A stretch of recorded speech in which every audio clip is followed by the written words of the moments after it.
বিশ্বে এমন এক পরিবার আছে যাদের হাতের পুতুল হয়ে আছে ইউরোপ আমেরিকার বাঘা বাঘা সব বিশ্ব নেতা। বলা হয় গত শতাব্দীর যুদ্ধ, সংঘাত কিংবা শান্তির পেছনে অদৃশ্য ছায়ার মতো কলকাঠি নেড়েছে পরিবারটি, আর এ সবকিছুই তারা ঘটিয়েছে নিজেদের স্বার্থ সিদ্ধির জন্য।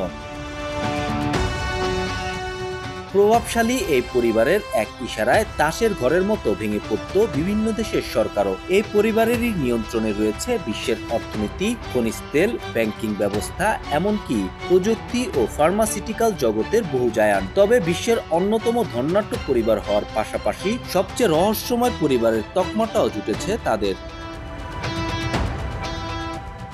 এই পরিবারের সদস্যদের খুব কমই দেখা যায় জনসম্মুখে, মিডিয়ায় নেই তেমন কোনো উপস্থিতি, নেই রাজনৈতিক দৃশ্যমান ভূমিকা, তবুও তারাই যেন বিশ্ব রাজনীতির এক নীরব পরিচালক।